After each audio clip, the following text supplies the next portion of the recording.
What the shell happened to this turtle? We're gonna meet one of our banged up gals right now. Hey, what's going on, everybody? Now, we have gotten these Krebs turtles. I have one male and two females from Zoo Miami, and one came from my buddy Paul Vanderscal. One of these gals disappeared a while back. Let me show you what happened. Let's grab her. Here she is. You can see she ran into a spot of trouble. We're gonna bring her over here so we can talk to her. I can put her down without her going back into the pond. But these are really cool species of turtle from Australia, the Krebs turtle. They are an Emodura turtle related to the pink belly side necks. But what happened was I had put them in the back pond, and unfortunately I did not secure this area, and I didn't realize they could climb over and kind of glide through here and get into the main pond. Now in that main pond, what do we have? We've got gator snappers, and gator snappers will eat other turtles. So unfortunately, what I think happened to this gal is she wound up getting attacked by one of the very big gator snappers. You could see she had a whole big chunk taken out here. I was looking for her in that pond, and I could never find her. And then only a few short months ago, I wound up seeing her, and I grabbed her, and that's when I saw all this damage. Now, it's pretty amazing that this turtle has done so well with so much damage. Now, this damage obviously happened within the last year, and it's starting to hard up. That right there is new shell tissue. So it's amazing how these animals can take some damage on their shells, and then the new tissue starts to grow back and it hardens, and it'll be really, really good. Unfortunately, obviously, this is not going to be grown back, and that hole right there won't grow back, and that's from the beak of the gator snapper. Let's get her back into the water. Oh, she got sharp claws. That's from the beak of the actual gator snapper, and it's just amazing. Whoa, we don't want you to fall. Easy does it. It's just an amazing adaptation, the shell, and it can take some damage, but you don't want it to get crushed. There she goes. Good girl. She's going to go back in and do a little eating. But it's just amazing that, you know, they can kind of take that kind of damage and still survive. The shell did its job.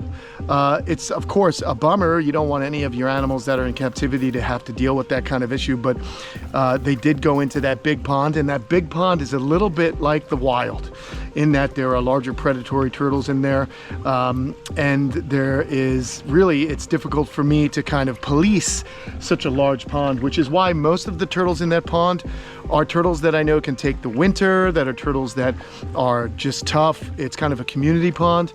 I feed them, and what happens in there happens. Now, if I see a sick animal, I of course get it out of there, but it's such a large enclosure that it's more like a sink or swim type situation.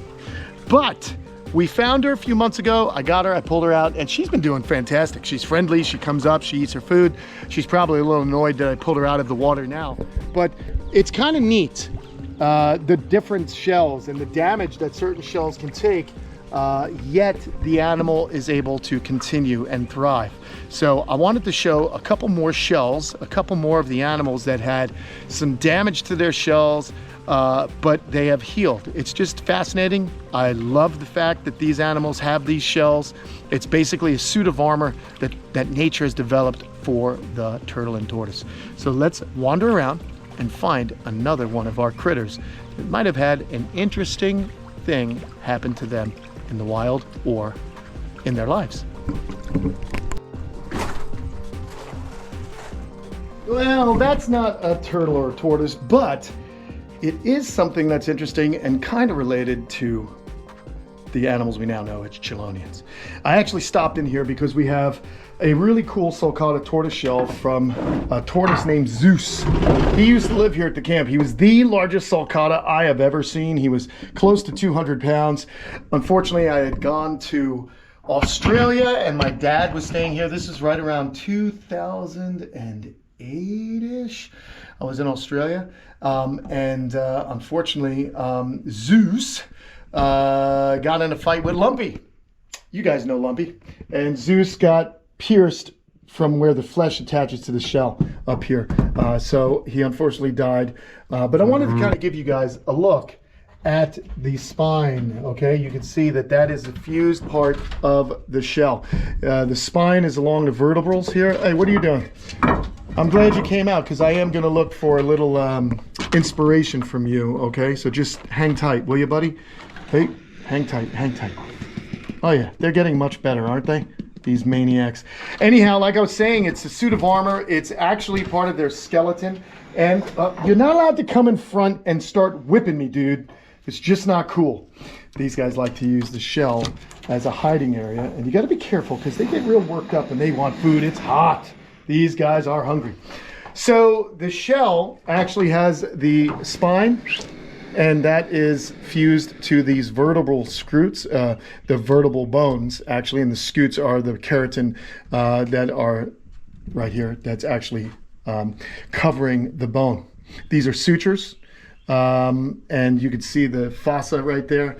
They kind of have attached, so there's separate bone that fuses together. The ribs come down here. The sternum bone that we have is on the outside. It's really a marvelous thing. So why did I say the lizards are an inspiration for this? Well, tortoises and turtles came from, scientists believe, they came from a lizard-like ancestor, an animal that burrowed a lot. And that it burrowed, it kind of got harder back. This is all just their guesses. They have found some fossils to kind of lead them onto that line of thinking. But as they dug and as they burrowed, they wound up kind of needing a harder back, and they would use that back to kind of form a, really cool kind of hard burrow shaping back, and then over time they figured out how to get it on the outside of their body. So, you know, much like crocodilians have free floating bone called scutes, these guys just went ahead, osteoderms rather, not scutes, they wound up kind of getting their bone on the outside, which is just incredible. And then that covering of keratin. So in a way, well, this monitor lizard, this blackthroat, sitting in here, kind of has a relationship to that shell, other than it being a hide area. All right, we're gonna go to see a very famous resident of the camp who also has a shell that's healed up a bit. All right, let's hope Marge makes a really quick entrance here. Usually she does, but you never can tell. We just gotta make sure she sees Poppy here. There's our caiman. I want to talk about Marge because, as you guys know, Marge has an interesting story with her plastron. Now, the top of the shell is the carapace, the bottom is the plastron. If you've been watching this channel for a number of years, you know that Marge had an injury to her plastron that I was really concerned about. We even went to a different vet, not to Dr. Mike. We went to a vet from Bush Wildlife, and they were really concerned. They did a CT scan on her, which could actually look into the body, into the bone, and they also found that she had like mold in her heart, in her lungs, and she was just like, they said, oh, this turtle's not gonna make it. And I was devastated because we love Marge, and that was like 2 or 3 years ago. So Marge is actually doing fantastic. What was happening though is the plastron had a hole in it, and her internal, what would you call it? Like, it's type of a septum, or it's it's the sac that holds all the organs together, mycelium, I don't know. Her body was kind of protruding. She had a hernia of her insides coming out of her shell. Now, where the heck is she? Wouldn't you guys know it? Whenever we want Marge, she's gonna hide. But when we don't want Marge around, she's gonna show up and try and take my toes off my body. So let's see if we can get her figured out. She might actually be kind of hanging out of the water. From time to time, oh, there she is, what'd I tell you? Come here, Marge, I wanna show you off, you handsome, beautiful girl, you. Hey, be good to me, be good to me. So this turtle, Margie, named after my friend Marge from Woodward Camp, you can see right here, there was, that's the remainder. Let's wet it. See if we could clean it off a wee bit. Yeah, there you go. Look at that. That was actually looked like a tumor because her innards were actually coming out. And we were concerned about her. And Dr. Mike Gillen said, Kenan, you know what? She's acting like a turtle. She's eating. Why don't we do something called benign neglect? Leave her be and see what she can deal with. Now, I mentioned to you, turtles are amazing. If they are healthy to begin with, if they are in the right environmental conditions, their bodies are incredible at fighting disease and healing themselves. And Marge certainly has defied the odds. She's a snapping turtle. They live in, careful, don't you bite my fingers, okay, toes or whatever. They live in real swampy, dirty, muddy, oh, just the most fetid water you can imagine. They live in stagnant pools, in swamps, not a very conducive place for cleanliness. So, having evolved over millions of years, their immune system, if they're strong, has the ability to fight off a lot of disease. And so, she also didn't really have an open wound. There was that sac, there was that sealed kind of film that was containing her innards, but that kind of got necrotic and rotted off, and underneath it was fresh tissue that had sealed up her body cavity. And now, as time goes on, what happens is her plastron, the bone, is healing. It's healing around that, and it just shows you how incredible these animals are and how incredible their shells are at protecting their bodies. We move over here to a Chinese box turtle. Nothing dramatic happening to this animal, but still really cool to see how that shell is perfectly healthy. Here comes another Chinese box turtle out of the fountainy grass that we've got here. These guys are fantastic, really cool. Shells are pretty awesome. So let's move on and see if we can find someone else who's got an interesting story to tell us from their shell. Ah, there he is, Nostradamus. How are you, my friend? Come here now. I know you might be asking, what could possibly be wrong with Nostradamus? He's got the most perfect shell. And yes, he does get comments on that shell all the time from other turtle and tortoise nerds. They do remark about how magnificent his shell is and the growth and the lack of any noticeable pyramiding. I raised him up outdoors since he was about that big for a very long time. He's gonna raise up. Come here there, buddy. I need you to come over here so you can see what we want to show everybody, just what happens with normal wear and tear. If you are a tortoise out there in the world, out there in the environment, brushing up against things, using I don't know, just kind of dealing with stuff. Look at this. This was an old injury from our friend. It's very superficial, but it was a gash that was taken out of his shell. I noticed it one day. And so the scute, the keratin, it never went down to the bone, but the keratin got damaged and it eventually breaks off and it has a new growth underneath it. And that's how tortoises' shells heal. They actually heal from the inside out. So it's important to not necessarily cover the shell. You don't want to cover anything up because you could be locking in bacteria, and that could potentially be fatal if the animals get a blood infection, if they become septic. Now, being that the shell is actually bone, there's actually blood vessels running through it, and they can actually feel. They do have nerve endings in their shell. So they do feel, and that's why you'll see tortoises scratching against something from time to time using a tree or bush or even cactus as a loofah, as a way to kind of scrub their backs. You can also see the white growth here. These are the annuli, all this different rings. You can't count the rings and tell how old a tortoise is because they might throw off growth lines or more growth during years of better food and better environmental conditions. However, one thing I want to point out is sometimes you'll see mosquitoes getting their proboscis, their nose, right in through these new growth lines, and they're able to get blood out of the shell of the tortoise. And you can even see no-see-ums there, little gnats that drink from the tortoise. So it's an incredibly alive part of their body. They can't jump out of it like in the cartoons. That doesn't happen. They're attached to their shell. They don't outgrow it and get a new shell. They just continually grow throughout their lives as they become adults. Special mention, there is our good-looking boy. There is our buddy Phantom, looking good. He's also got a very beautiful shell, but no damage on his shell at all.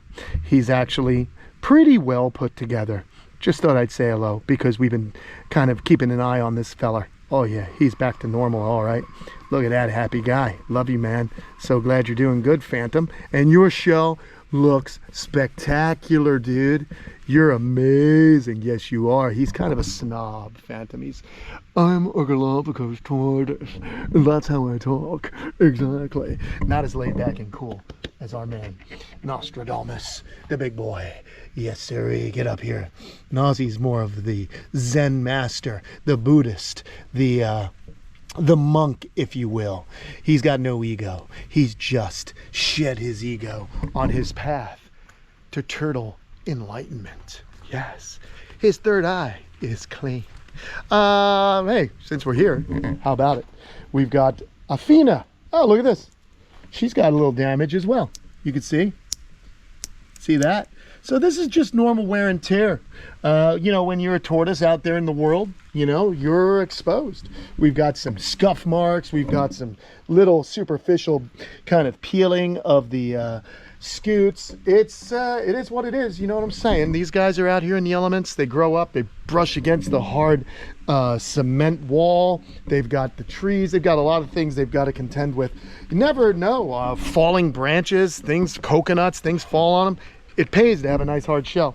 Whereas Circe is looking dynamite, just a few little mud, sandy scrapes and stuff like that. Otherwise, she's in good shape too. And look at her. She's finching as well. She's coming up. Oh, what a good girl. I love you. Hey, man, it's so cool to see these tortoises do well here. But the fact that we even have, they're using their bodies are getting the normal stimulus, the normal stresses that they would incur out in the wild. That's fine, man. They're animals. My job is to feed them, house them, keep them safe. And if I notice they're sick, we get them back to health. That's my gig, man. The rest is I want them to behave as they're supposed to. Wild, natural, the best we can. They didn't ask to be brought to this continent. They didn't ask to be in captivity, but they are, and it's our job to do the right thing for them. So that's what I was going on about. Now, we've got plenty of other turtles and tortoises that have interesting stories with their shells. Think of their shells as an autobiographical part of their body. Instead of tattoos, we get cool scars. That is the kind of tattoo that I like. You know, I've got some scars on myself. Let's see. I think I got, where did it go? I used to have one on my calf. I don't know where it went. That's weird. It's gone away. This is nuts. Oh, there it is, right there. That was a pretty good scar from bike riding. I've got scars on my head, scars on my chin. Whew. But what interesting stories they tell. And that's what I was getting at today with these animals. All right, that's what I got for you. Hope you enjoyed it. We learned a little bit about the shell. We found out what's going on. We need a name for that girl that was, what's her name? Maybe Crunch? Is her name Crunch? Or is her name, maybe Snacky? That's kind of cool, man. Because Gator Snapper got a snack out of her, that's for sure. He definitely got a little calcium. All right, that's it. I'm gonna enjoy the animals. Go enjoy yourselves wherever you may be. Be kind to animals, and head on over to patreon.com/Kamp Kenan for more behind the scenes hijinks and a live chat with me every Thursday, 4 p.m. Eastern. Later.